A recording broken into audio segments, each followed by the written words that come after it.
What is up, my Shadowverse soldiers, and welcome back to another Shadowverse Evolved video. Alright, so for the next couple days we're going to be doing the rest of the Idolmaster reveals so we can go ahead and get through them. I don't know what cards are coming out in Swordcraft, and I'm very excited to see what kind of cards are going to be boosting up the Swordcraft class, or, you know, just providing any more support for Idolmasters.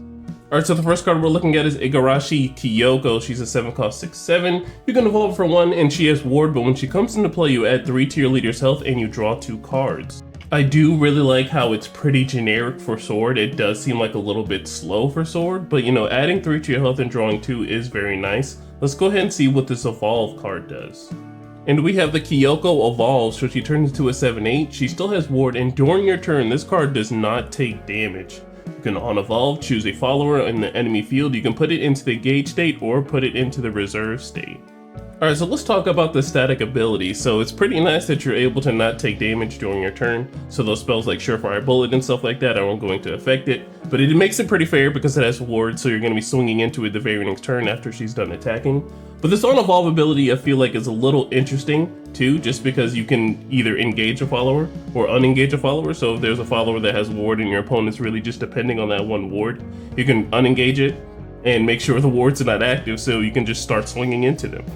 But next up we have Hisawaka Nagi. She's a 4-cost 4/4. She has a fanfare, so when she comes into play, banish 2 cards with an original cost of 1 from your graveyard. Choose up to 2 of the following. You can either 1, choose a follower on the enemy field and destroy it, 2, deal 2 damage to all enemy leaders, or 3, draw a card and discard a card. She also has an activate ability for 1 play point and 1 lesson to give this follower rush. Alright, so like I always say, I love these cards with multi-choice abilities. I know the Sword player's always going to go for the draw card, discard a card because deck thinning is deck winning.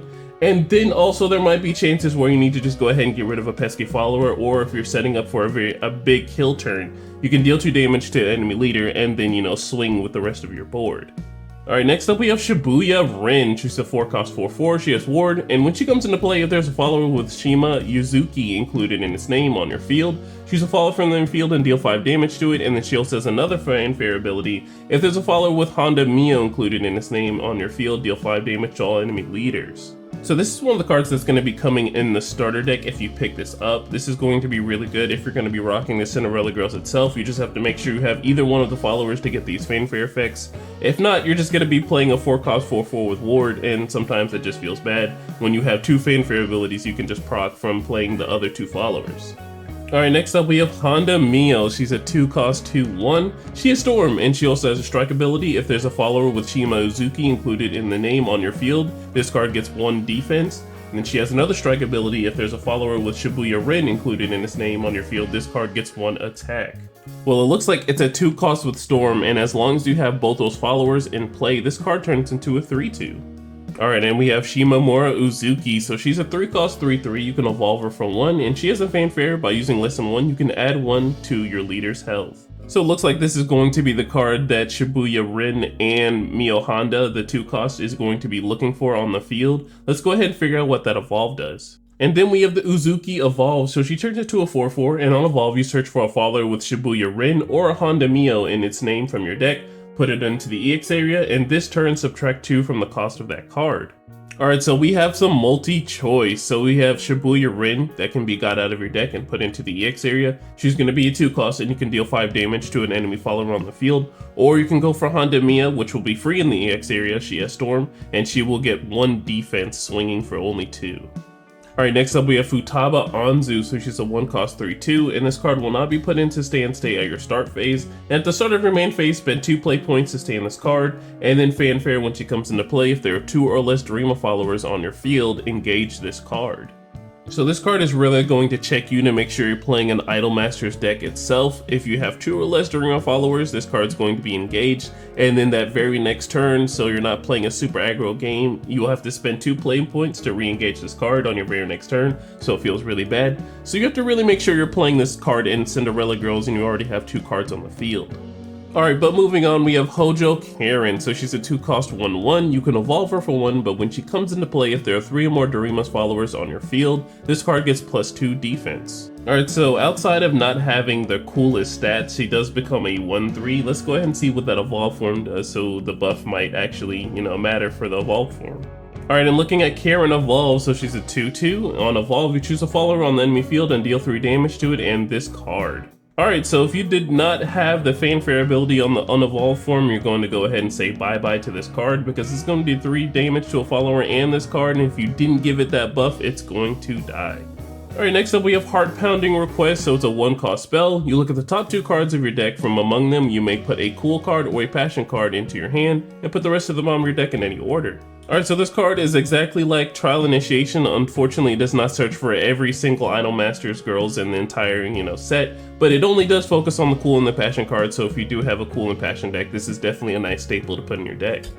Next up we have Kamiya Now, so she's a 2-cost 2/3, but she comes into play if there are 3 or more Dorima followers on your field. Choose a follower on the enemy field and deal 2 damage to it. So with the numbers and how it is, it doesn't feel like this is a really good tempo play. Just because you need 3 or more Dorima followers and dealing 2 damage to something doesn't really matter, especially when you get later on in the game, you already have 3 followers on the field. If you're really trying to board wipe, it does feel good. In the later games, deal 2 damage to something and, potentially swing at it with 4 or something like that, but hopefully, with a fanfare like this, you can play those 3 Dorima followers pretty quickly. Alright, next up we have Sakuma Mao, so she's a 3-cost 3/4. She has Assail, Bane, and Drain. Now the one thing that this card is missing is some rush, so I believe there's another Idolmasters girl that's able to give another follower rush, so giving this card rush is actually pretty worth. Alright, next up we have Moroboshi Kiyari, so she's a 9-cost 9/9, and when you play this card, if there's any followers with an original cost of 1 on your field, subtract 3 from this card's cost. She has Ward, and when she comes into play, put all followers on your field into the unengaged state. So this is another card that's going to be in the starter deck, and I want to know for sure, I haven't gotten the question answered for me. It does cost 6, and it is Ward, but if you do have a board full and you swing with them and then you unengage them like that, are you able to swing with them again? Alright, we have Kohinata Miho, so she's a 2-cost 2/2, and you can evolve her for 1. And looking at the Miho Evolve, so she turns into a 3/3, and on Evolve, you choose a follower on the enemy field, deal 2 damage to it. If there are 5 or more cute cards in your graveyard, deal 3 damage instead. Alright, so this card isn't that bad in my opinion, so you're able to deal 2 damage to something and then swing at another follower with the rush that this card already has, especially if you're going second. Alright, next up we have Angelic Maid, which is a 2-cost quick spell. You can choose a follower on your field to give a +1/+3 and add 3 to your leader's health. Alright, so this card is not that bad. The fact that you're able to spend 2 to heal 3 as Sword is pretty nice, and then you can give a follower +1/+3 as well. Alright, and here are the alternative arts for this set. We have the Kyoko Evolved as the 7/8, and then as the 4-cost we have the Hisawaka Nagi as the other one. But alrighty guys, that is the end of the video. Thank you so much for watching. I'm going to have a couple more videos coming up on today. They're going to be the top BCS listings. If you guys want to go ahead and check them out, follow up with the video after this one that I post. Alright guys, be safe in whatever you do tonight, and be safe whatever you do for the rest of the year. I will see you guys in the next one. Bye. Yeah, TRINN, just to get you